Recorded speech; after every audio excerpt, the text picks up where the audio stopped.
cuando resolvemos problemas de optimización es encontrar la solución óptima de un problema. Y recordemos que esa solución óptima está en función o bien de encontrar un máximo o bien de encontrar un mínimo, ¿vale? De tal manera que la programación dinámica decíamos que es aplicable a problemas de optimización, pero donde además la solución global se puede encontrar a partir de descomponer el problema original en un conjunto de subproblemas, ¿vale? Y donde la solución de cada subproblema tiene asociado un valor. Y digamos que encontrar el valor óptimo de esos subproblemas debe conducir a el valor óptimo del problema general o del problema global. ¿Cuál es la diferencia entre programación dinámica y dividir y conquistar si en ambos casos hablamos de descomponer el problema original en un conjunto de subproblemas? Las soluciones parciales se guardan y no se tienen que volver a calcular. Muy bien. Digamos que la principal diferencia, digamos la diferencia marcada, es que la solución de los subproblemas se almacena o se guarda, como dice Sebastián, y pues cuando ese problema aparece o digamos tenemos que resolverlo, pues no hay que volverlo a calcular, sino que simplemente se consulta en el almacenamiento, ¿cierto? Y eso es debido a otra diferencia fundamental entre la programación dinámica y dividir y conquistar, y es que en dividir y conquistar los subproblemas son independientes entre sí. Es decir, cada subproblema se resuelve aparte, ¿cierto? Y eso es lo que lleva a que en dividir y conquistar pues se tenga que hacer mucho trabajo repetido. Mientras que en programación dinámica se asume que los subproblemas están relacionados. Y entonces, por esa razón, ahí sí que es necesario el almacenamiento, en función de que para resolver un subproblema, pues vamos a necesitar de la solución de algún subproblema o de algunos de los subproblemas correlacionados, y eso es lo que me lleva pues a tener que buscar en la tabla donde se almacenan esas soluciones la solución que se requiere. Muy bien, ¿cuál es la diferencia entre programación dinámica y programación voraz si ambas estrategias están enfocadas en resolver problemas de optimización? Pues que dinámica demora más. La dinámica demora más, ok, ¿por qué? Pues porque tiene que pues, guardar los datos en la tabla, volver a revisarlos y apenas haciendo procedimientos así, con cada subproblema. Muy bien, entonces en términos del costo computacional, la programación dinámica es un poco más costosa que la voraz, como dice Diego, ¿cierto? Porque pues en dinámica hay que hacer un poco más de procesamiento en términos del almacenamiento, ¿cierto? Y requiere más memoria, pues justamente por el mismo almacenamiento. Ok, ¿y qué otra diferencia fundamental hay entre una estrategia voraz y una dinámica? Entre lo que logro con una estrategia voraz y lo que puedo lograr con una estrategia dinámica. Siempre encuentro la solución óptima. ¿Cuál de las dos? Con la dinámica. Con la dinámica siempre encontramos la solución óptima. Muy bien, si el problema tiene solución óptima. Mientras que con la voraz, ¿qué pasa? Encontramos una solución buena, pero pues no podría ser mejor, ¿no? Encontramos una solución buena. Eventualmente podemos encontrar la óptima, ¿cierto? Es decir, puede ser que, y como lo veíamos cuando hablamos de programación voraz hace 15 días, pues en algunas instancias de los problemas conducimos a la solución óptima, en otras no. Hay problemas que para cualquier instancia de entrada la estrategia voraz conduce siempre a la solución óptima, y hay otros casos en los que no, ¿cierto? Y hay otros casos en los que depende. Si ustedes recuerdan cuando trabajamos en voraz el problema del cambio de monedas, que lo vamos a retomar hoy. El problema del cambio de monedas en programación voraz, veíamos que conducía a la solución óptima solo cuando la entrada tenía una característica. ¿Cuál era esa característica?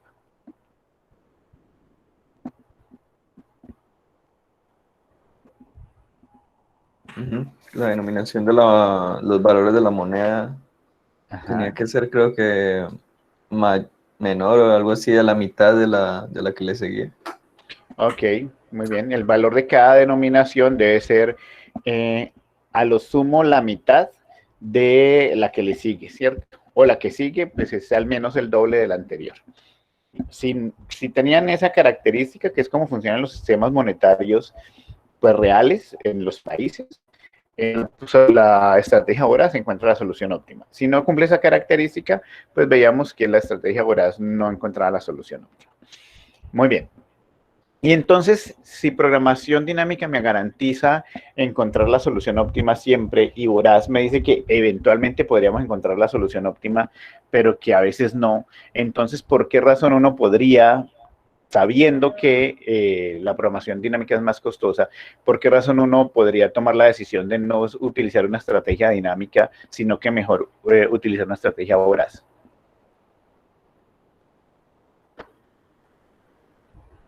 O sea, ¿cuándo escoger una estrategia voraz en lugar de una dinámica, sabiendo que la voraz no siempre le va a dar la solución óptima?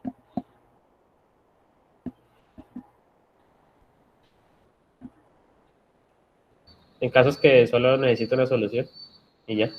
No necesariamente la óptima, solo una solución y ya. Ok, muy bien, exactamente. En el caso en el que, si bien usted quiere optimizar la solución, no es un requisito de fuerza, ¿cierto? Es decir, donde no necesariamente usted requiere la solución óptima del problema, sino una buena solución. Entonces, en este caso utiliza una estrategia voraz porque la estrategia voraz pues le encuentra una solución, como ya lo decían antes, con un menor costo. ¿Ok? Si necesariamente o si es indispensable encontrar la solución óptima, entonces pues hay que ir a la fija con una estrategia de programación dinámica. Muy bien. Ok, entonces, bueno, todo esto que está aquí ya lo habíamos mencionado, pues lo vimos la semana pasada y lo acaban de recordar ustedes ahorita, ¿no? El tema de que los subproblemas se resuelven una sola vez. Recuerden que en programación dinámica, la estrategia de solución está basada en el principio de óptimo de Bellman, ¿cierto? Que es el que aparece aquí. Dice que dada una secuencia óptima de decisiones, toda subsecuencia de ella es a su vez óptima. Eso en palabras simples lo que quiere decir es que la solución óptima global depende de tener una solución óptima de los subproblemas, ¿ok? Entonces, en la medida en que yo pueda resolver de forma óptima los subproblemas, pues eso me va a conducir a la solución óptima general. Y esa es la razón por la cual, pues nosotros tenemos que hacer un almacenamiento en el cual vamos a ir calculando las soluciones a esos subproblemas. Y si se fijan, pues esas soluciones de los subproblemas son a su vez óptimas también. En general, digamos, para crear un algoritmo en programación dinámica o con la estrategia de programación dinámica, decíamos que lo primero que había que hacer era caracterizar la estructura de una solución óptima.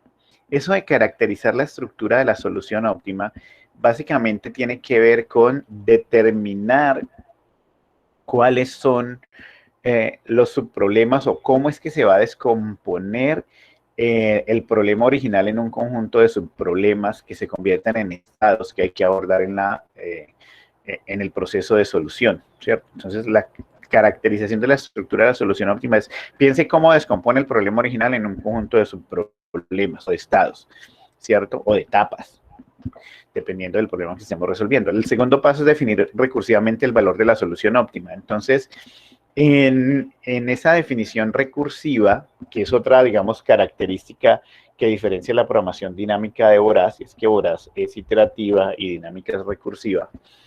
En ese segundo punto, lo que ustedes deben pensar es de qué manera yo puedo recursivamente calcular el valor de la solución óptima global, es decir, de qué manera utilizo la recursión para ir resolviendo los subproblemas hasta encontrar la solución del problema original.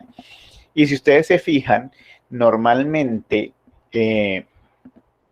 esa estrategia de recursiva para encontrar el valor de la solución óptima funciona de atrás hacia adelante. Si recuerdan el grafo multietapa, por ejemplo, que ya lo vamos a mencionar otra vez, en el grafo multietapa partíamos del vértice destino y empezamos a calcular la solución hacia atrás, ¿cierto? En el caso de, y esa es una estrategia bottom-up, como de atrás hacia adelante o de arriba, de abajo hacia arriba.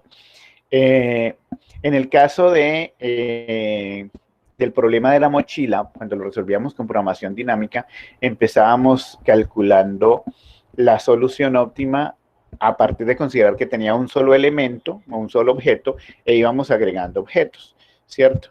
Esa es una estrategia top-down, ¿cierto? Desde lo más pequeño hasta lo más grande. Entonces, esas son las dos formas de definir recursivamente el valor de la solución óptima, o top-down o bottom-up. Es decir, de lo más grande a lo más pequeño, o de lo más pequeño, es decir, desde un extremo hacia otro extremo, de atrás hacia adelante o de adelante hacia atrás. Cuando eso se ha definido, entonces se hace el cálculo propiamente dicho de la solución mediante una tabla donde se van a almacenar las soluciones. Entonces, parte de pensar en la estrategia dinámica implica que usted piense pues, qué es lo que va a almacenar y cuál va a ser la estructura de esa tabla donde lo va a almacenar. Y finalmente, pues se hace la construcción de la solución óptima a partir de la información calculada. ¿Y eso qué quiere decir? Que cuando usted ya tiene su tabla de almacenamiento completamente diligenciada, pues el último valor que usted almacena en esa tabla es realmente el valor de la solución óptima. Si usted, y ahí tenemos ese el valor, no la solución como tal. Si usted quiere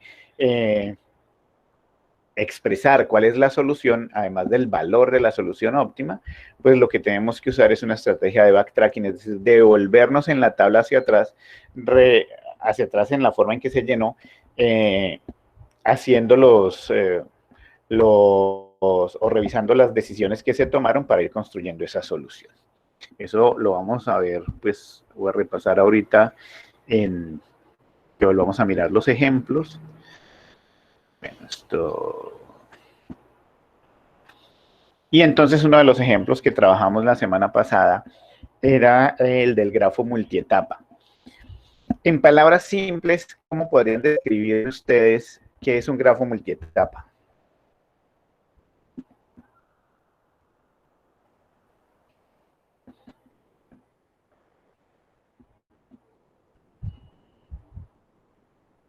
Que para pasar de un nodo de la siguiente etapa tengo que necesariamente pasar por uno de la anterior etapa. Ok, esa es una de las características. ¿Qué otra característica tiene el multietapa, el grafo multietapa?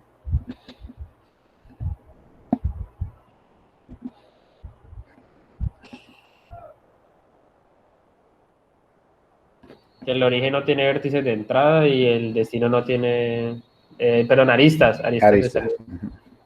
Ok, el origen no tiene aristas de entrada y el destino no tiene aristas de salida. Muy bien. ¿Qué otra característica? Por acá lo dice que sus aristas tienen un peso. Muy bien, es un grafo pesado. Vale. ¿Qué otra característica?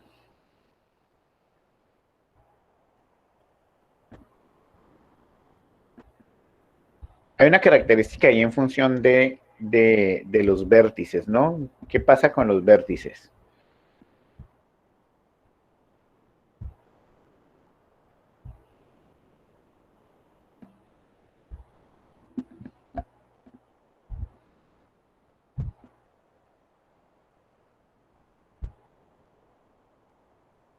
Que están en orden, entre comillas, que pues el 2 no está por allá en la etapa 4, el 7 está, Bueno, digamos, eso realmente, Diego, es una forma de verlo, ¿no?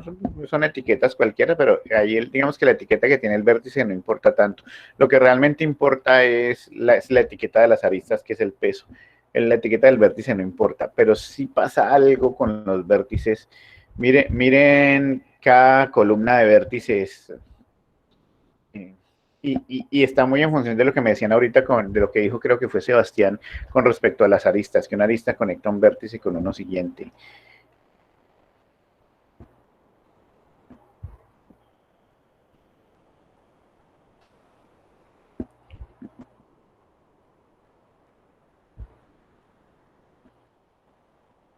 que los vértices de una etapa no se conectan entre ellos. Ok, bueno, sí, es verdad. Los vértices de una misma etapa o del mismo estado no están conectados entre ellos. Digamos que la condición sobre los vértices es que los vértices se pueden separar o agrupar en conjuntos, ¿cierto?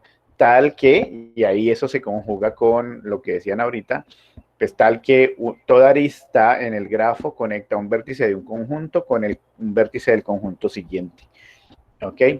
Entonces, ustedes fijan ahí, el vértice, por ejemplo, 1 está en el subconjunto B sub 1, el vértice 10 está en el subconjunto B sub 5, 2, 3 y 4 están en el subconjunto B sub 2, 5 y 6 en B sub 3, 7, 8 y 9 en B sub 4. Y eso además entonces me lleva a concluir que en el primer conjunto y en el último conjunto solamente hay un vértice. El vértice que está en el primer conjunto es el vértice origen, que como lo decía, ya no me acuerdo quién lo dijo, solo tiene grados de salida, solo tiene aristas de salida, y en el último subconjunto está el vértice destino, que solo tiene aristas de entrada. Muy bien.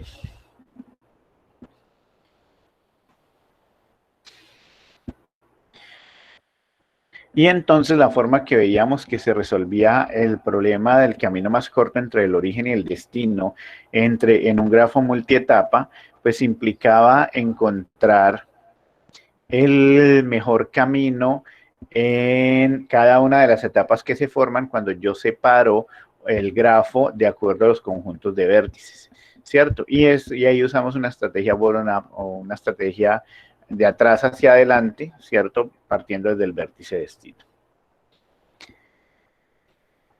El otro problema que abordamos la semana pasada fue el problema de la mochila. En el problema de la mochila, que es el mismo que habíamos trabajado en programación voraz, ¿cierto? Aquí sí que con la estrategia dinámica nos vamos a encontrar o a generar la solución óptima. Recordemos en palabras simples en qué consiste el problema de la mochila. Que quiere colocar la mayor cantidad de objetos, pero que el beneficio sea mayor también, sea máximo. Okay. Pero no necesariamente la mayor cantidad de objetos. Digamos que los objetos que yo vaya a poner en la mochila en cuanto a cantidad no es tan interesante para el caso del problema. Sí lo es el beneficio, Diego, ¿cierto? Es decir, lo que yo busco es poner unos objetos, la cantidad no me importa tanto, digamos, lo que a mí me interesa es poner objetos en una mochila de tal manera que yo pueda maximizar el beneficio. Ahora sí, ¿qué restricción hay en función de los objetos y la mochila? La mochila tiene una capacidad y los objetos tienen un peso. Exactamente, la mochila tiene una capacidad, los objetos tienen un peso, y lo que se debe cuidar en todo caso es que los objetos que yo ponga en la mochila,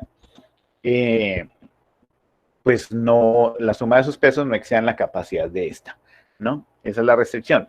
¿Y por qué yo le decía a Diego que no necesariamente tiene que ver con la cantidad de objetos? Porque puede ser que yo ponga, digamos que la mayor cantidad de objetos que yo pueda poner en la mochila no me dé la solución, no me maximice el beneficio. Puede ser que con menos objetos, poniendo otros objetos, con menos objetos yo tenga un mayor beneficio.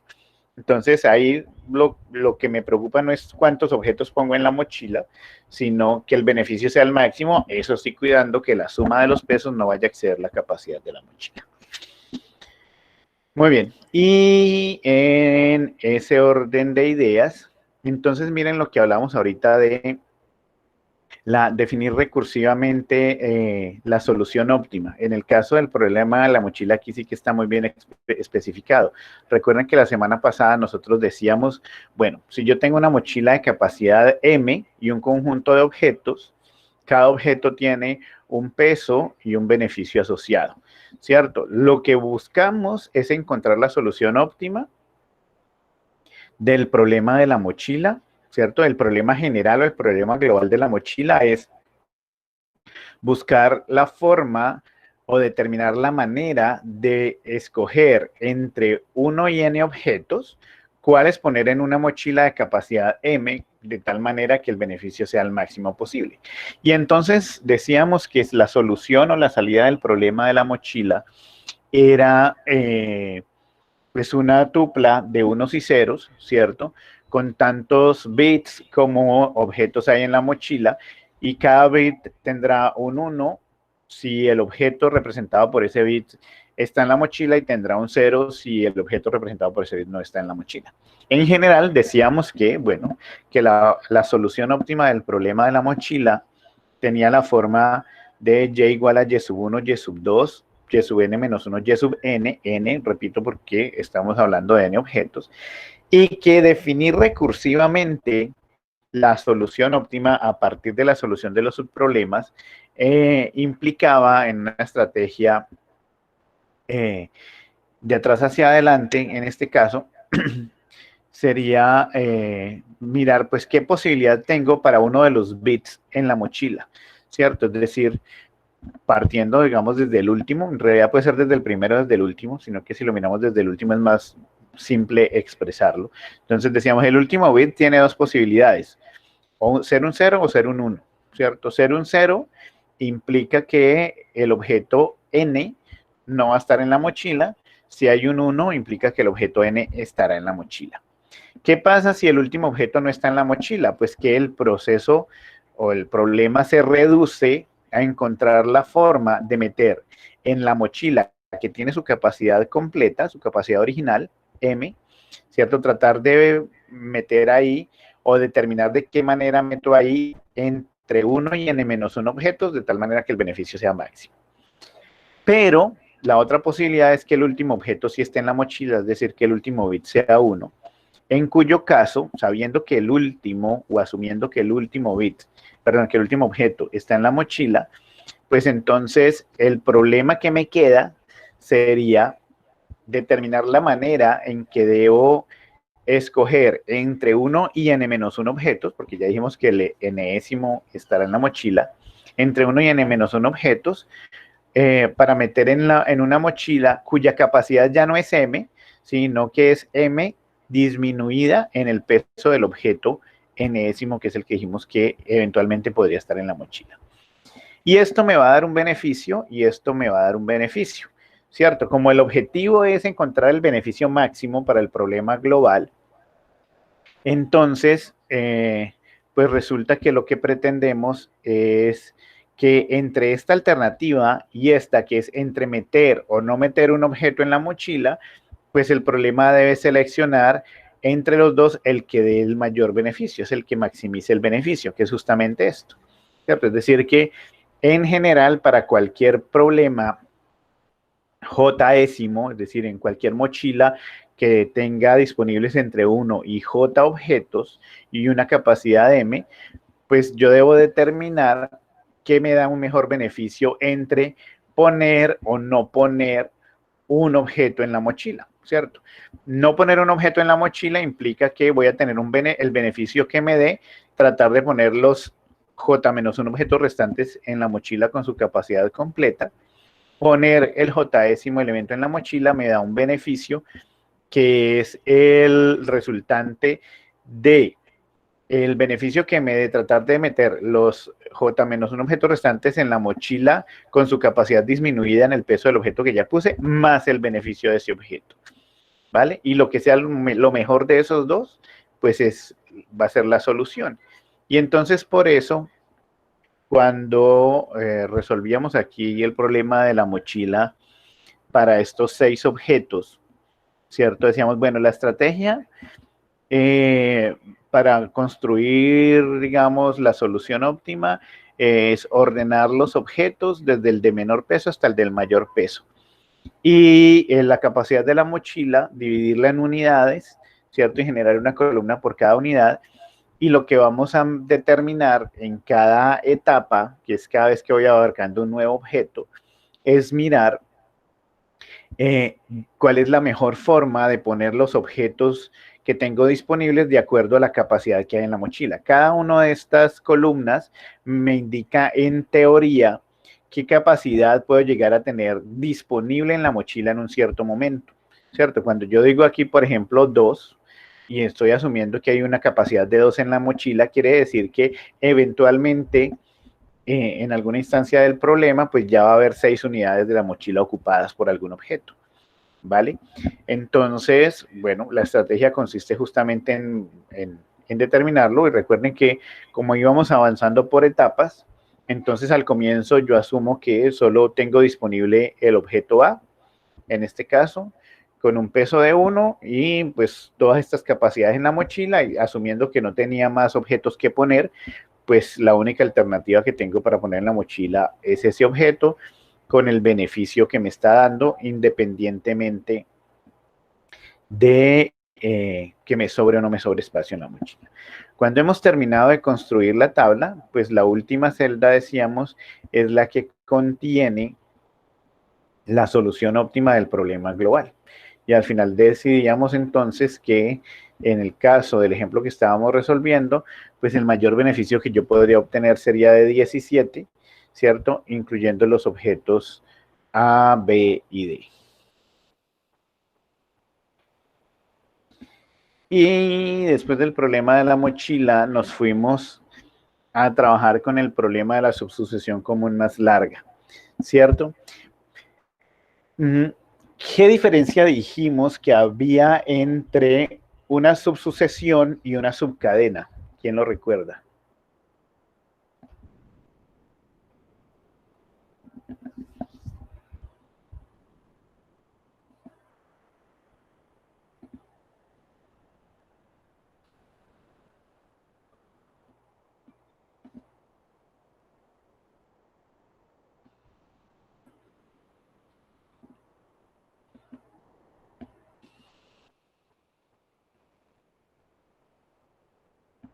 ¿Quién dijo yo?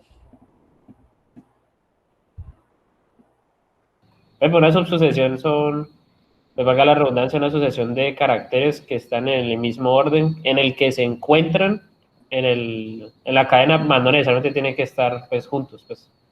Ok, bien, sí, eso es básicamente, Diego.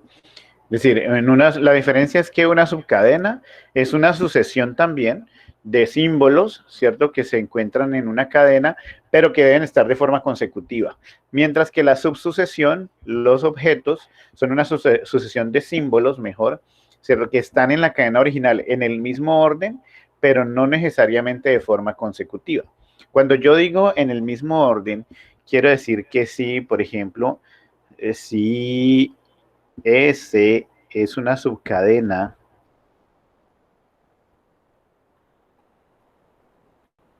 de X, por ejemplo, y S es igual a S1, S2, SK. Lo que estoy diciendo es que estos símbolos de S aparecen en X en el mismo orden, pero cuando yo digo en el mismo orden no quiere decir en la misma posición. En el mismo orden, ¿qué quiere decir? Que si S2 está en S después de S1, es decir, si S2 está después de S1, pues el objeto o el símbolo que representa S2 en X debe estar después, en una posición posterior a la del símbolo representado por S1. ¿Vale? Por eso aquí decíamos, por ejemplo, en el caso que presentamos la semana pasada, en la cadena adrenalina, renal es una subcadena. ¿Por qué? Porque esta sucesión de símbolos están en la palabra adrenalina, pero además están de forma consecutiva. Eso hace que sea una subcadena. Mientras que arenal es una subsucesión, más no una subcadena. ¿Por qué? Porque entre la A y la R en adrenalina hay una D que no está aquí, ¿cierto? Entonces es una subsucesión porque la R en arenal está después que la A, al igual que la R en adrenalina está después de la A, ¿no? Pero no necesariamente en la posición siguiente. Esta es la diferencia. En la subsucesión puede haber otros caracteres en el medio, pero el orden de aparición se debe conservar, ¿vale? El problema de la subsucesión común más larga, entonces, lo que pretende es que a partir de dos cadenas de entrada,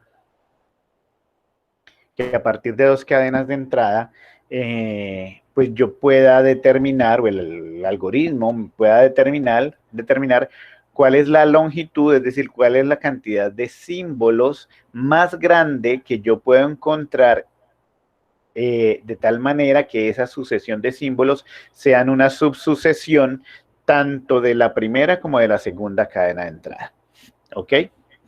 Yo no recuerdo, y aquí ustedes me dirán, bueno, por aquí sí estoy hablando algo de la solución óptima, de la característica. Bueno, igual aquí, de aquí es que vamos a retomar ya un poco más en detalle.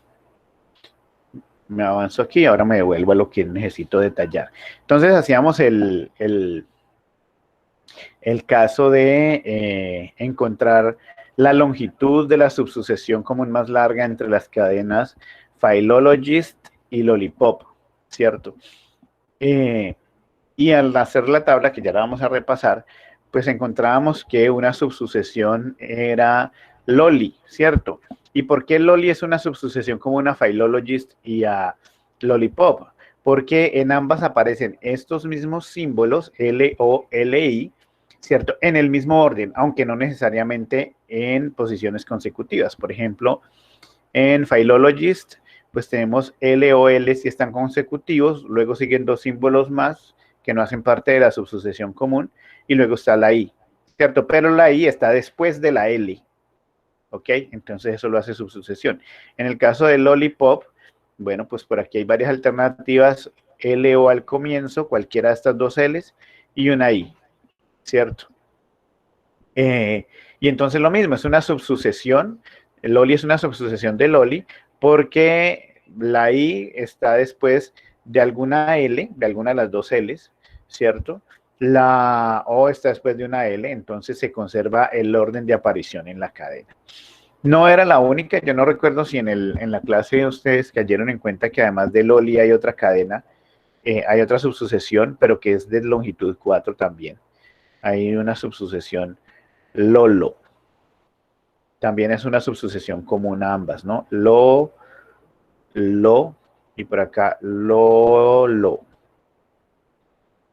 También es válida, depende de cómo uno se devuelva haciendo el backtracking, ¿de acuerdo?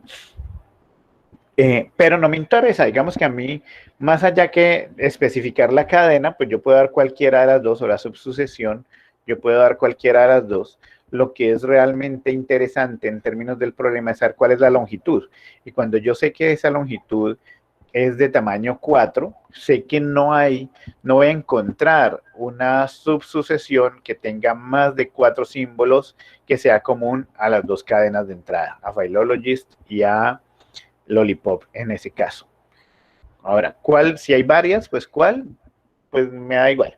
Es decir, no, ahí no es tan importante determinar pues una de las dos en particular, que era algo similar a lo que pasaba cuando vimos el problema del grafo multietapa, en el que pues vimos que habían tres caminos que conducían del origen al destino con el mismo peso, ¿cierto? Es decir, tres caminos óptimos.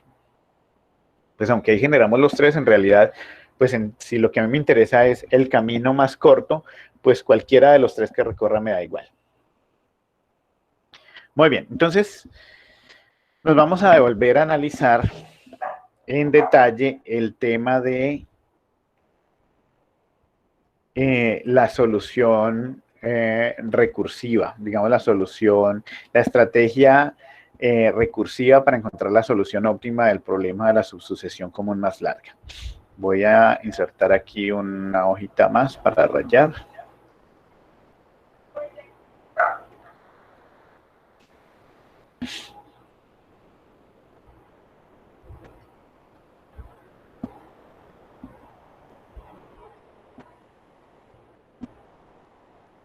Bien. Entonces, bueno, vamos a partir de esa misma definición. Sabemos que la entrada al problema son dos cadenas, X y Y, que no necesariamente son de la misma longitud, ¿cierto? Entonces, la entrada son la cadena X, X1, X2, voy a usar la misma notación de acá, XM, X sub M menos 1, X sub M,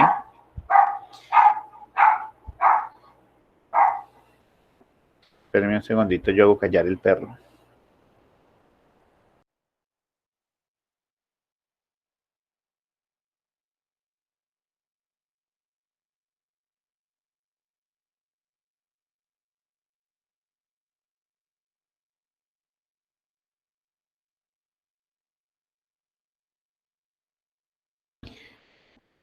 Listo, qué pena. Entonces tengo dos entradas, X y Y. que son dos cadenas no necesariamente del mismo tamaño. ¿De acuerdo? Entonces Y, digamos que está formada por los símbolos Y sub 1, Y sub 2, Y sub n menos 1, Y sub n. ¿Cierto? La solución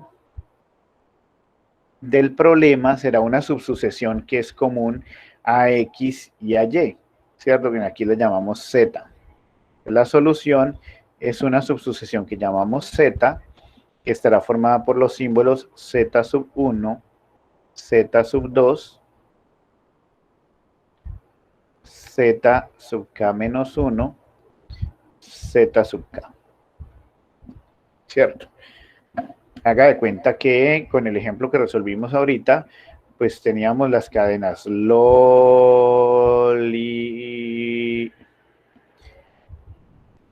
lollipop, ya no sé cómo se escribió yo, lollipop doble L, ¿no?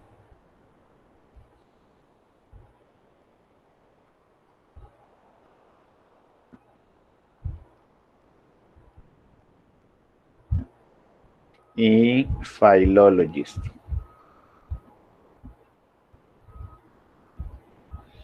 Ok, entonces esto digamos que es X y esto digamos que es Y.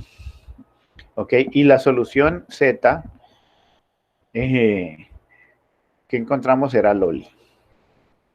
¿Cierto? Entonces, bien, ¿qué sabemos, qué podemos decir de Z con respecto a X y con respecto a Y?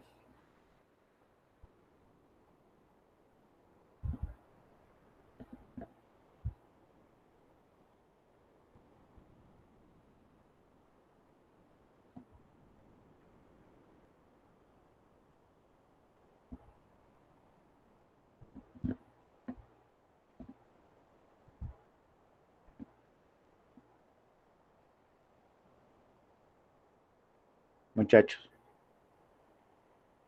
Hola.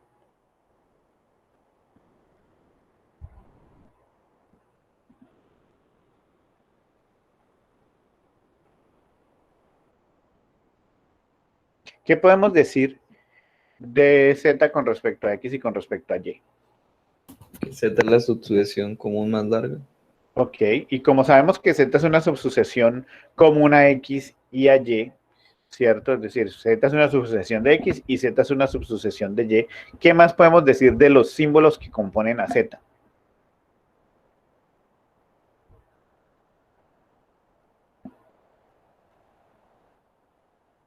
Que están en X o en Y. Que es Y en Y, porque recuerda que es común, ¿no? Sí, sí, Entonces sí. están. Lo que sabemos es que cada uno de estos Z sub J están en X y están en Y, en cualquier posición, ¿cierto? Pero conservando el orden. Muy bien. Entonces, ¿cómo yo puedo llegar a una subsucesión? Entonces, digamos, si yo voy a buscar una subsucesión común entre X y entre Y, la primera alternativa, digamos, si yo miro nuevamente la estrategia de atrás hacia adelante, yo trato de construir la estrategia de atrás hacia adelante, una alternativa es que el último elemento de cada cadena, digamos que opción 1, el último elemento de cada cadena sea igual, es decir, que el último coincida, ¿cierto? Digamos que en el mejor de los casos usted ya encontró que el último símbolo en X y el último símbolo en Y coinciden, ¿cierto? X sub M es igual a Y sub N. Es decir, el último símbolo en cada cadena es igual. Si el último símbolo en cada cadena es igual, ¿qué pasa con Z?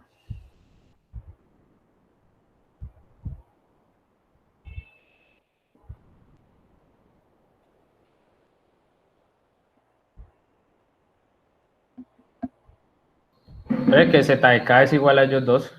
Claro que si el último de X y el último de Y son iguales, entonces ahí hay un elemento común, un símbolo común, por lo tanto S será igual al último de Z, que es la que presenta la subsucesión común. Entonces Z sub K va a ser igual a X sub M, que es lo mismo que Y sub M, ¿cierto? Si el último de X y el último de Y son iguales, pues entonces S va a ser igual al último de Z. Muy bien. Si eso ocurre, entonces el problema se reduce. Digamos que ya encontré en la subsucesión común, ya encontré 1. Recuerden que el problema es encontrar la longitud de esa subsucesión, ¿cierto? Entonces yo ya tengo que en esa subsucesión común tengo un término común que ya encontré más el resto del problema, que es este problema y este problema, ¿cierto? ¿Cuál es este problema? ¿Y cuál es este problema? Entonces miremos acá. Digamos que el problema original es encontrar la subsucesión común más larga de X y de Y, ¿cierto? Entonces, digamos que el problema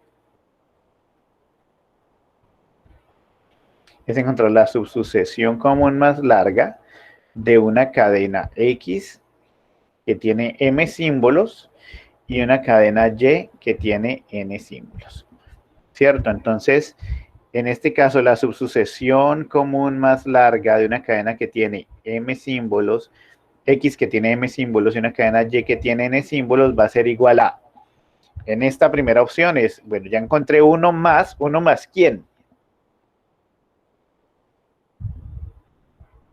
Como ya en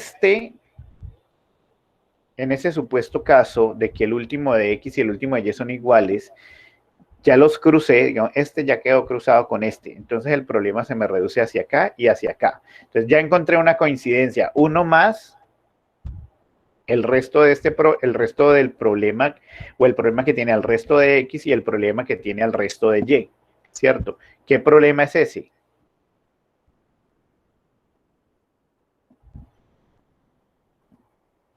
Es el mismo que acabamos de resolver, ¿no? Toca otra vez verificar si la última. Pero ¿cómo lo expreso? Porque ya no es exactamente el mismo, porque ya X y Y, X sub M y Y sub N se cruzaron. Entonces ya no es, tiene la misma forma, pero no es el mismo problema. Miren que LCS es la longitud de la subsucesión común entre X sub M y Y sub N, es decir, entre una cadena que tiene M elementos y una cadena que tiene N elementos. Cuando yo ya encontré que hay una coincidencia en el Mésimo y en el Nésimo, pues tengo una coincidencia más y se reduce el problema a lo que queda en X y a lo que queda en Y. ¿Cómo lo expreso?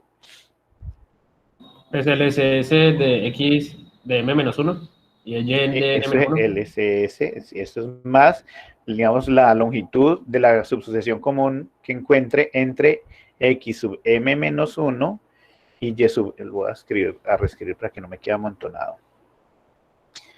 Bien, Diego, eso se reduce a una coincidencia que ya encontré, ¿cierto? Más la longitud de la subsucesión común más larga entre lo que me quedó en M, en X, perdón, X sub M menos 1, y lo que me quedó en Y, Y sub N menos 1, ¿cierto? Es decir, una coincidencia encontré más las coincidencias que encuentre en el resto de X y en el resto de Y. ¿Sí o no? ¿Estamos? ¿Sí es claro lo que dijimos ahí para todos? Sí. Bien. ¿Cuál es la otra opción? La otra posibilidad. La otra posibilidad es que el último de X no sea igual al último de Y. Entonces, ¿qué pasa?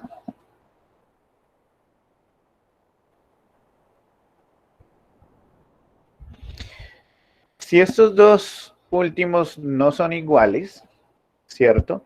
Entonces yo tengo que, digamos que yo ya sé, pues que aquí no encontré de entrada, al cruzar el último de cada cadena no hay una coincidencia, entonces tengo que buscar si hay una coincidencia entre todo X y lo que queda de Y, ¿cierto? Es decir, tengo que descartar uno de los extremos. Vamos que esa opción 2 se deriva en otras dos posibilidades. Pues en la necesidad de encontrar una subsucesión común entre X y lo que queda de Y descartando el último, ¿cierto? O entre Y y lo que queda de X descartando el último, ¿cierto? Es decir, la otra posibilidad es que yo tenga una subsucesión común entre X sub M y Y sub N menos 1, es decir, que trate de cruzar todo X con lo que queda en Y, o una subsucesión común entre lo que me queda en X, quitándole el último, y todo Y, ¿cierto? ¿Estamos? Es decir, tengo que tratar de cruzar, ya no puedo cruzar las dos cadenas completas, entonces tengo que tratar de cruzar una completa con la otra, quitándole o descartando el último elemento, que ya sé que no coincide con exactamente con la primera, ¿vale? Que es lo que decimos acá. Entonces, las otras dos posibilidades son que X sub M y Y sub N no sean iguales, es decir, el último no sea igual. Entonces, por lo tanto, el Z sub K o es diferente de X sub M o es diferente de Y sub N, ¿cierto? Entonces, tengo dos posibilidades, que Z sea una subsucesión común de X sub M menos 1 y Y, es decir, todo Y le quito 1 a X, o X y Y sub N menos 1, es decir, todo X y le quito 1 a Y, ¿vale? Es decir, trato de cruzar lo que me queda en una más toda la otra completa, ¿cierto? Y eso me va a dar, pues, una longitud. Ahora bien, eso llevado aquí al ejemplo que teníamos, pues se representa de la siguiente manera. El último de X no es el último de Y, ¿cierto? Entonces, las alternativas que tengo es, pues busque la subsucesión común que haya, o bien entre todo X y lo que quede de Y quitándole el último, o bien entre todo Y y lo que quede de X quitándole el último o quitándole 1, ¿cierto? Esas dos me van a dar una cierta longitud, ¿cierto? O por aquí voy a encontrar una longitud, digamos por el lado rojo voy a encontrar una longitud. Esto será la subsucesión común más larga de X sub M Y sub N menos 1. Y por este lado tendré la subsucesión común más larga de X sub N menos 1 Y sub M, ¿cierto? ¿Cuál de las dos debería escoger? ¿Cuál de las dos debería escoger?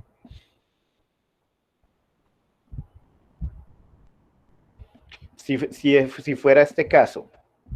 Es decir, si no es el caso inicial, que ya encontré una coincidencia, sino que es este caso, la última de cada lado no coincide, entonces tengo que buscar la forma de encontrar una subsucesión común entre toda esta y una parte de esta, o toda esta y una parte de esta, que es, esto es una longitud y esto es otra. ¿Cuál de las dos debo escoger?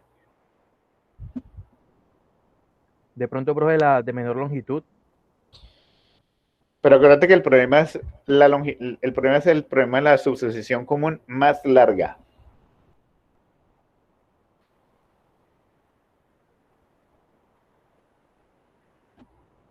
Entonces, ¿realmente cuál debería ser? No alcancé a identificar la voz de quien me habló. ¿Cómo puede repetir? Que es que yo sí no escuché. Ok, lo que yo estoy diciendo es lo siguiente.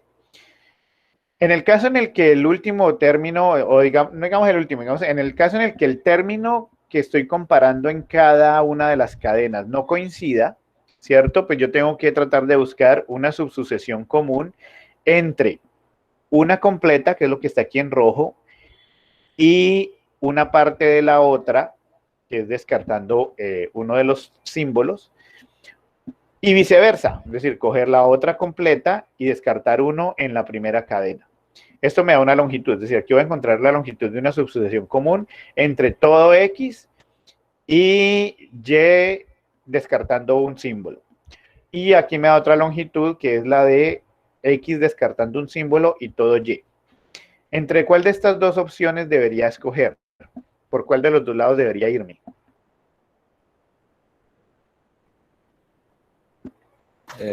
Pruebe, pues, dando en la solución del ejemplo, igual va a encontrar la más larga, solo que va a ser distinta, ¿no? Porque creo que cogiendo Por eso, una le pero sale aquí Loli.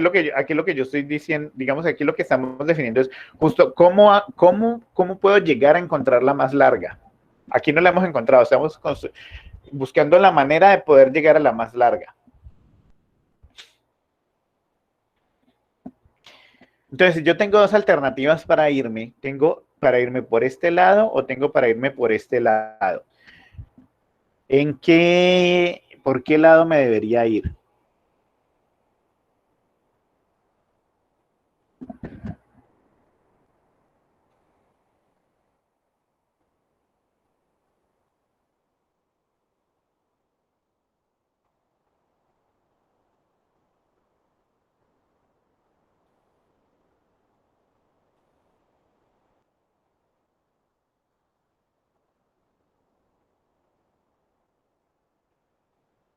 Entonces recordemos que estamos resolviendo problemas de optimización, ¿sí o no?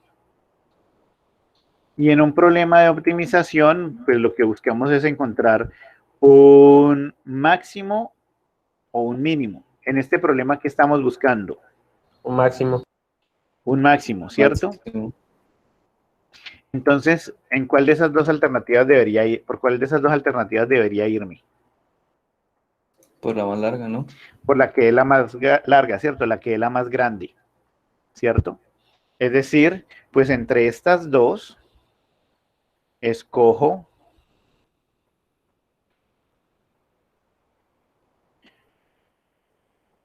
entre esas dos escojo la más grande, es decir, pues ¿cuál debo escoger? El que sea el máximo entre la subsucesión común que encuentre entre todo X y una parte de Y, o entre todo y una parte de X. ¿Cierto? La más grande. De tal manera que ahí ya tenemos el problema. El problema queda resuelto así. Entonces, digamos que la solución recursiva, ¿cómo se encuentra? De la siguiente manera. Usted cruza un símbolo de X o compara un símbolo de X con un símbolo de Y. Tiene dos alternativas, tiene dos posibilidades. Que esos dos símbolos que usted está comparando sean el mismo, ¿cierto? Coincidan. Entonces, ya encontró una coincidencia y esa coincidencia se la suma a las coincidencias que encuentre en el resto de X. Este es el resto de X. Y en el resto de Y.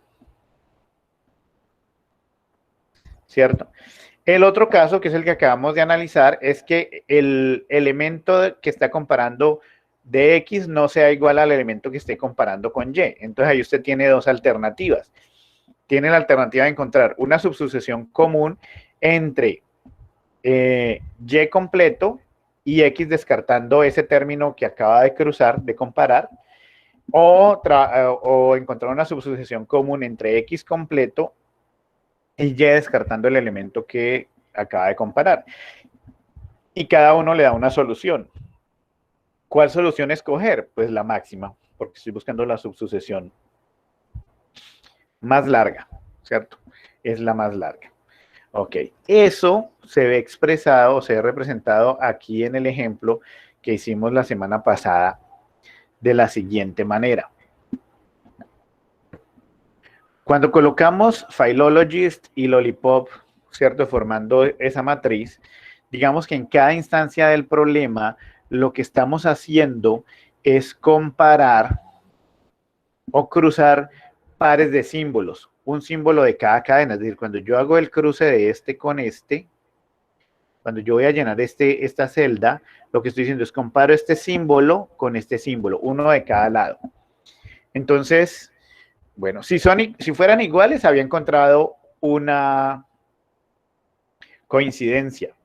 Pero como no son iguales, pues no tengo coincidencias. Entonces, como estos ya los crucé, me devuelvo a cruzar los símbolos anteriores. Lo voy a llevar a otro momento de la tabla para que sea un poco más claro. Vámonos por aquí. Cuando yo cruzo esta O, digamos que ya voy en esta O y esta O. ¿Vale? Entonces yo vengo aquí, en este momento de la tabla. Entonces digo, O con O son iguales, ¿cierto? Entonces, de acuerdo a la definición recursiva, dice, la definición recursiva me dice, listo, como son iguales, ya tiene una coincidencia. Entonces tengo, lo voy a sacar por acá, tengo una coincidencia más. Una coincidencia más ¿quién? Más las coincidencias que hayan en el resto de X y en el resto de Y, ¿cierto? ¿Dónde encuentro yo en la tabla lo del resto de X y lo del resto de Y? Pues bueno, el resto de X, el resto de, digamos que X es la horizontal, el resto de X es de aquí para acá. Y el resto de Y es de aquí para acá, ¿cierto? Entonces, ¿dónde está el resto de X? ¿O dónde tengo las coincidencias encontradas en el resto de X y en el resto de Y? Aquí, ¿cierto? Estas son las coincidencias que hay entre lo anterior a lo que estoy cruzando, ¿vale? De tal manera que esto es 1. Tenía, antes de esta O, había encontrado una coincidencia, ¿cierto? Entonces, 1 más la coincidencia que acabo de encontrar es 2. Y ese es este 2 de aquí. ¿Ok? Por eso en el proceso siempre decíamos, bueno, encuentro una coincidencia, se la sumo a la celda que está en la parte superior izquierda. ¿Por qué? Porque la celda que está en la parte superior izquierda es la que tiene las coincidencias del resto de X y del resto de Y. ¿Ok? Por eso somos 1 más una coincidencia más. Bueno, hasta aquí tengo 2 coincidencias, que son LO con LO. ¿De acuerdo?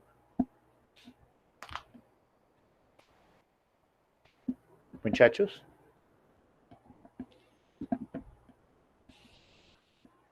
Sí. Miremos el otro caso, y el caso es cuando no hay coincidencia, es decir, voy a coger cualquiera por acá abajo. Digamos que voy a cruzar, voy en esta instancia del problema, voy en esta I, digamos con esta G.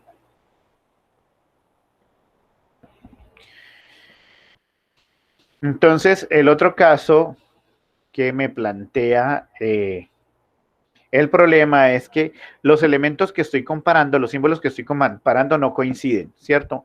Y comparo I con G, pues no son iguales, no hay una coincidencia. Como no hay una coincidencia, me devuelvo para acá.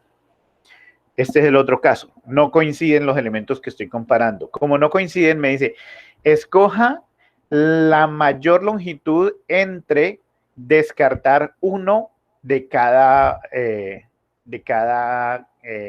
cadena, ¿cierto? Escoja la que sea la mayor entre todo y uno menos en X y todo X y uno menos en Y. Entonces, ¿eso qué es? Me dice, bueno, como no hay coincidencia, entonces quédese con el más grande. Bueno, aquí va a ser el mismo, pero digamos, quédese con el más grande entre todo Y, digamos, todo Y es todo lo que ha abarcado de aquí hasta acá, y uno menos en X, es decir, de aquí para acá, es decir, desde aquí hasta acá, ¿cierto? ¿Cuáles son esas coincidencias? Pues esta celda, ¿cierto? Las coincidencias que hay entre todo y uno menos en X es esta intersección. 3. O entre todo X, que sería de aquí para acá, y uno menos en Y, es decir, de aquí para acá. Es decir, entre este y este. ¿Cuál es esa coincidencia? Perdón, aquí pinté una cosa mal.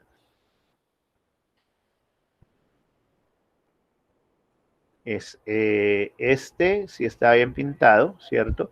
Y este acá, que era todo X, ¿cierto? Es decir, esa intersección es este. Es decir, escoja el mayor entre este y este, ¿ok?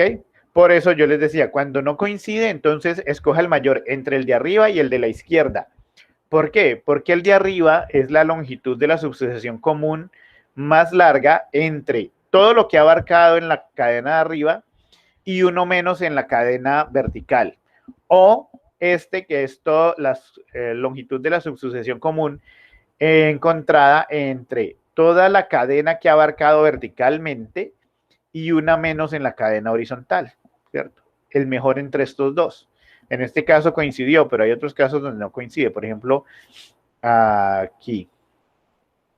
Aquí cuando comparo I con S no son iguales, entonces dice, escoja el mejor entre el de la izquierda, que es toda la cadena abarcada vertical y uno menos en la horizontal, 4, o el de arriba, que es la longitud de lo abarcado entre toda la horizontal y una menos en la vertical. Pues lo mejor entre 4 y 3 es 4. ¿Ok? Esa es la razón por la cual cuando no hay coincidencia se compara entre el de arriba y el de la izquierda. Y es, escoja la mejor longitud de una subsucesión común entre abarcar todo lo analizado en una cadena y uno menos en la otra cadena. ¿Ok? Cuando ya llegamos hasta aquí, pues ahí que he abarcado todo el problema, tengo la longitud de la subsucesión común más larga de toda la cadena vertical cruzada con toda la cadena horizontal. Y ahí esa longitud es la que me dice que hay exactamente, pues, 4 símbolos que coinciden formando la subsucesión común, en este caso para Philologist y para Lollipop. ¿De acuerdo? Muchachos.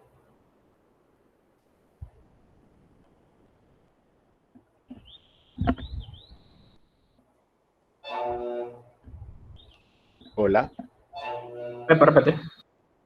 Sí, que cuando ya terminamos de llenar toda la tabla, es decir, este es una tarea incremental, ¿no? Entonces voy avanzando en cada cadena. Cuando ya llego a la última celda, ya avancé por toda esta cadena hasta el último símbolo y ya avancé por toda esta cadena hasta el último símbolo. Entonces este valor que me aparece aquí es la cantidad de símbolos en la subsucesión común más larga que está entre Philologist y Lollipop, porque ya crucé todo lo de acá con todo lo de acá. Y entonces ese último dato, y es lo que normalmente ocurre en programación dinámica, el último dato que usted calcula es el de la solución global. Entonces, esta es la solución global, es decir, esto es lo que me garantiza que la subsucesión común más larga entre Philologist y Lollipop tiene una longitud de 4 símbolos. ¿De acuerdo? Sí, claro. Muy bien. Ahora, bueno, lo que yo les decía, que de hecho lo hicimos la semana pasada, pues el problema realmente pide es encontrar la longitud de la subsucesión y no la subsucesión como tal. Sin embargo, pues uno puede construir la solución haciendo un proceso de backtracking sobre la misma tabla en la que almacenó, ¿cierto? Tomando como base las decisiones que tomó en cada caso. Entonces, me explico. Pues sé que esta es la solución global. Entonces, el proceso de backtracking tiene el siguiente análisis. Bueno, este valor pudo haber llegado de 3 formas distintas. Yo pude haber llegado a este 4 de 3 formas distintas. ¿Cierto? La forma de haber llegado a este 4 se debe a que este 4 mejoró el valor de la diagonal superior izquierda, ¿cierto? Y mejoró el valor de arriba y de la izquierda. Es decir, el valor que tengo aquí es más grande que los 3 que están alrededor, a su izquierda, ¿cierto? Porque encontré digamos, eso indica que había encontrado una coincidencia. Si no es mejor que todos los que están alrededor, ¿vale? Entonces puede ser que sea mejor que el de arriba o el de la izquierda. Entonces me voy por donde sea por donde sea igual, por lo menos, ¿cierto? Si son iguales, como en este caso, entonces tengo dos alternativas. Una alternativa es que me voy hacia arriba. Entonces, bueno, como los que están alrededor son iguales, me voy hacia arriba. Aquí, los que están alrededor son iguales, entonces quiere decir que no hubo mejora en lo que encontré, me voy hacia arriba. Aquí, son iguales, entonces no hubo una mejora en lo que encontré, me voy hacia arriba. Aquí, este es mayor que el de arriba, pero no es mayor que el de la izquierda. Entonces me voy por el lado que sea mayor, ¿cierto? El que me mantiene, digamos, la longitud más larga. Aquí nuevamente, el que es mayor es el de la izquierda, entonces me voy hacia la izquierda. Y aquí llega un caso en el que los que tengo alrededor son menores. Cuando todos los que están alrededor, es decir, arriba a la izquierda y en el diagonal superior izquierdo, son menores que él, quiere decir que aquí encontré una coincidencia que mejoró el del resto de la cadena. Entonces, ahí no solamente sé que encontré una coincidencia, y esa coincidencia es el cruce de I con I, ¿cierto? Sino que además, pues como una mejora, tengo que irme en el resto de las cadenas izquierda y derecha, o en el resto de las cadenas horizontal y vertical. Me voy en diagonal hacia arriba. Vuelve y juega. Aquí todos los que están alrededor son iguales, entonces me voy hacia arriba. Aquí es mayor el de la izquierda, entonces me voy hacia la izquierda. Aquí nuevamente es mayor el de la izquierda, me voy hacia la izquierda. Y aquí este mejora a todos los que están alrededor, ¿cierto? Entre arriba, la izquierda y diagonal. Quiere decir que aquí encontré otra coincidencia. Esa coincidencia es el cruce de L con L. Y como encontré una coincidencia, entonces me tengo que ir en diagonal hacia arriba. ¿Cierto? Es decir, este 3 ¿de dónde viene? Este 3 viene de haberle sumado 1 al de la diagonal superior izquierda. Entonces me voy a la diagonal superior izquierda. ¿Ok? Aquí, nuevamente, pues este es mejor que los que están alrededor. Entonces este 2 viene de haberle sumado 1 al de la diagonal superior izquierda. Entonces me voy hacia la diagonal superior izquierda. Y este 1, que es mejor que lo que tiene alrededor, viene a darle sumado 1 al de la diagonal superior izquierda, y además implica que había encontrado una coincidencia. Aquí este cruce era el de la O y esta otra coincidencia era el de la L. Me voy entonces hacia arriba y ya llegué a la primera fila, que es la fila de ceros. Entonces quiere decir que ya terminé y ya tengo la sucesión común. Pero pude haberlo hecho de otra manera. Y por aquí vamos a encontrar la otra subsucesión. Tenemos otro colorcito, vamos a ver. Entonces vuelve y juega. Partamos de aquí, de la última celda calculada, que es la solución global. Como los que están alrededor son iguales, ¿cierto? Eso quiere decir que este 4 no mejoró el problema anterior, no mejoró el de la diagonal, entonces este 4 viene o de arriba o de la izquierda, ¿cierto? Como el de arriba y el de la izquierda son iguales, bueno, me puedo ir también por la izquierda, porque al escoger entre el mejor entre el de arriba y el de la izquierda y ser iguales, pues escogí cualquiera de los dos. Entonces me voy ahora por las izquierdas. Nuevamente, este es igual a los que están alrededor, entonces ese 4, como no mejoró el de la diagonal, viene o de arriba o de la izquierda. Digamos que me voy por la izquierda. Vuelve y juega, este 4 no mejora lo que está alrededor, entonces viene o de arriba o de la izquierda. Me voy por la izquierda. Vuelve y juega, este 4 no mejora lo que está alrededor, entonces viene o de arriba o de la izquierda. Me voy por la izquierda. Este 4 no mejora, mejora el de la diagonal de arriba, pero el de la diagonal superior izquierda, pero es mejor el valor de arriba, es decir, el valor más alto es el de arriba, entonces me voy hacia arriba. ¿Ok? Me voy buscando el valor más alto.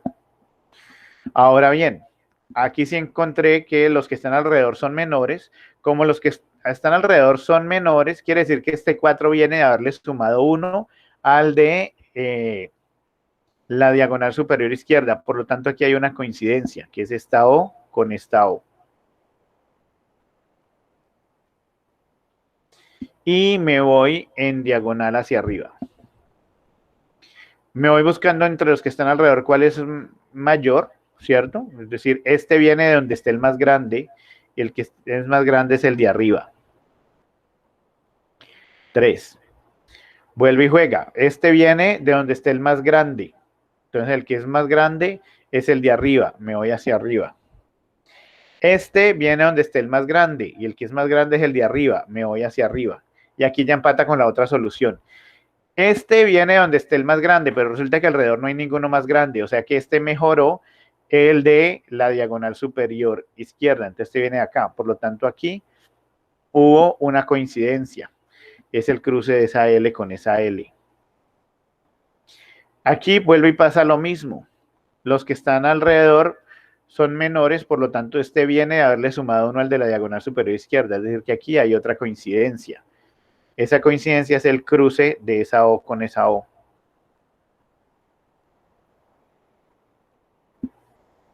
Y me voy en diagonal hacia arriba. Este es mejor que los que están alrededor, es decir, que aquí encontré otra coincidencia, ¿cierto? Ese cruce es otra coincidencia, que es la coincidencia de las L, y me voy en diagonal hacia arriba. Y llego nuevamente a la fila de los ceros, es decir, que ahí termino. Aquí encontré la otra subsucesión común, Lolo. Es decir, Loli o Lolo son dos subsucesiones comunes a Lollipop y a Philologist. Bien. Entonces, bueno, miremos el algoritmo. El algoritmo realmente es muy simple. Es más, casi que es más enredado entender la lógica de la tabla que entender el algoritmo. El algoritmo dice, bueno, la longitud de la subsucesión común más larga de dos cadenas de entrada X y Y se resuelve de la siguiente manera. En M ponga la longitud de X, en N ponga la longitud de Y. Estas filas 2 y 3 que iteran desde 1, perdón, esa fila 3 que itera desde 1 hasta M, asignándole a C sub I 0 el valor 0, lo que hace es llenar de ceros la primera columna. Es decir, esta es la que llena estos ceros de acá. Luego las instrucciones 5 y 6, pues lo que hacen es llenar de ceros la primera fila. Perdón. Esta fila de acá. Ahora el problema, digamos, si se resuelve en estas siguientes líneas. Luego se empieza a recorrer la matriz. Miren que con este for anidado, pues ustedes ya saben que se puede recorrer la matriz. Itera desde 1 hasta M y desde 1 hasta N, ¿cierto? Y en cada intersección, es decir, en cada celda, va a verificar si el símbolo que está en X sub I es igual al símbolo que está en Y sub I. Si son iguales, entonces encontramos una coincidencia y se la suma. Recuerden que en la tabla lo que hacíamos cuando encontrábamos una coincidencia era sumárselo al de la diagonal superior izquierda, ¿cierto? Al de la diagonal superior izquierda. Eso es lo que hace aquí. Entonces, 1 más el valor que está en la diagonal superior izquierda, es decir, 1 más lo que está en C sub I menos 1, J menos 1. Si no son iguales, entonces va a escoger el mayor entre el de arriba y el de la izquierda. Y ese es el que asigna, el mayor entre el de arriba y entre la izquierda. Cuando ha terminado de llenar la matriz, pues la retorna. Es decir, al final el algoritmo que va a retornar. Esta matriz, que es la que contiene los valores de las subsucesiones comunes entre Philologist y Lollipop.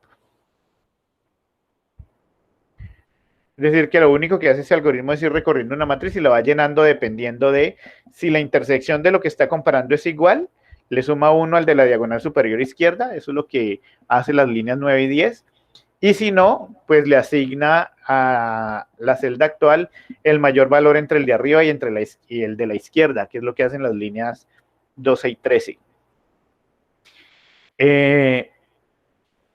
Y finalmente retorna la matriz. ¿Cuál es el costo computacional de ese algoritmo? ¿Qué creen ustedes?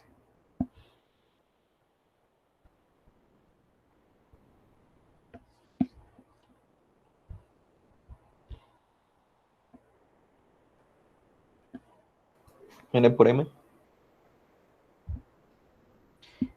M por N. ¿Entonces están de acuerdo?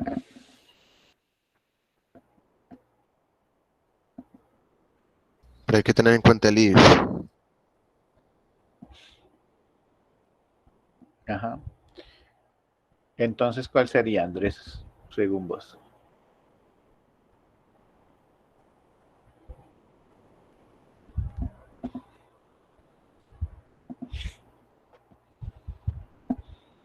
Sebastián dice que este algoritmo tiene un costo T de n igual a teta de m por n.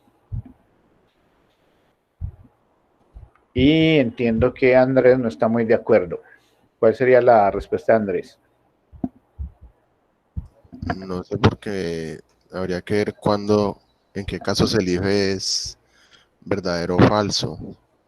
Pues si el if no se cumple, pues sí sería, creo yo, m por n. Pero si se cumple, entonces habría que añadir cuánto cuestan las instrucciones que están dentro del if, más el m por n.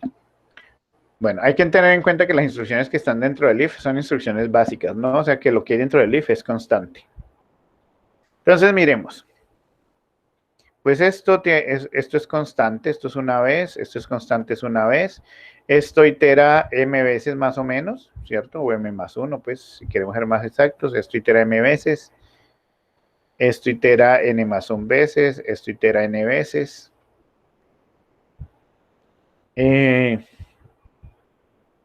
Este, pues, itera m veces o m más 1 veces. Esto itera n más 1 veces, ¿cierto? Y esto itera n por m veces. ¿Vale? Y esto depende, pues como dice Andrés, pues depende del if, pero finalmente o se ejecuta esto o se ejecuta esto, ¿cierto? Y dependiendo de cuál se ejecute, pues esto será igual n por m, o n menos 1 por m menos 1. Cuando ustedes hacen la suma, pues la suma pues da justamente teta de m por n. Es decir, aquí el if no afecta porque además de que hay un if y hay un else, las operaciones que se ejecutan dentro de los bloques de if y de else if son constantes. Entonces, digamos que depende de la cantidad de iteraciones del ciclo externo, que es anidado además. Entonces, el ciclo externo anidado es m por n. El costo de ese algoritmo en todos los casos es m por n. Que eso es básicamente, digamos, recorrer toda esta matriz. Y si yo asumo que la longitud de una cadena es m y la otra es n, pues la cantidad de celdas disponibles es m por n, ¿no? Lo que hace el algoritmo es ir por las m por n celdas asignando un valor. ¿De acuerdo? Muchachos.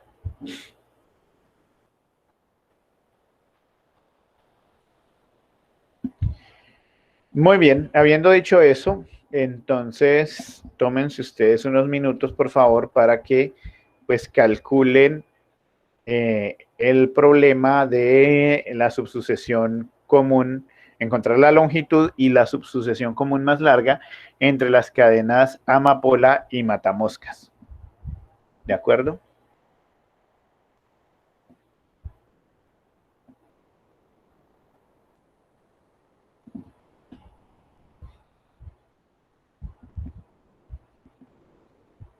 Entonces me dicen qué quieren que les ponga, si les pongo la tabla o...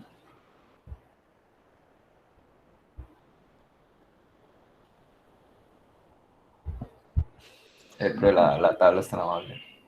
Bueno, ya, amapola y matamoscas, ¿no? Les voy a dejar esta.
¿Cómo van?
Cuando tengan solución me avisan.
Ah, listo, no había visto aquí en el chat que ya me están escribiendo. ¿Todos terminaron entonces?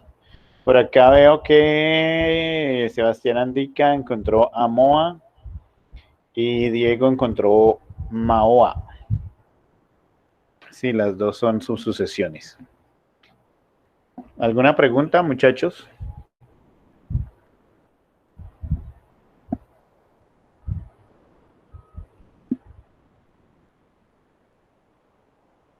Hola. ¿Los demás terminaron?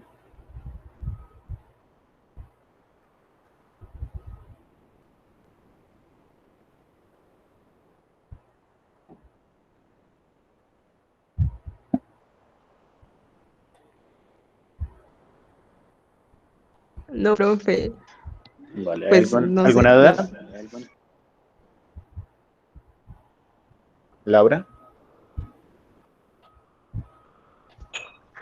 No, profe, igual pues no lo alcancé a terminar. ¿Pero porque tenés alguna duda o por el tiempo? No, por el tiempo no, y no que apenas, bueno, de poquito me vine a dar cuenta de que estaban haciendo. Ah, ok. Vale. No, es que me cayó el internet, no veía nada y pues no sé. Ok, bueno, dale de todas maneras. Igual ahí queda el video. Listo, ¿alguien más tiene preguntas o algo que comentar hasta aquí?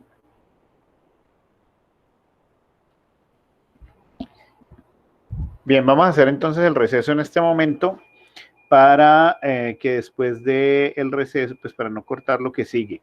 Lo que sigue ahorita después del receso es trabajar unos ejercicios. Vamos a retomar el problema del cambio de monedas, donde yo les voy a explicar la lógica de funcionamiento, pero ustedes van a tener que hacer otra parte. Digamos que la segunda parte va a ser más como trabajo tipo taller. Ok, pero empezamos con la explicación que yo les voy a hacer acerca de cómo abordar el problema del cambio de monedas con la estrategia dinámica. Ok, entonces nos vemos nuevamente en 15 minutos. ¿De acuerdo?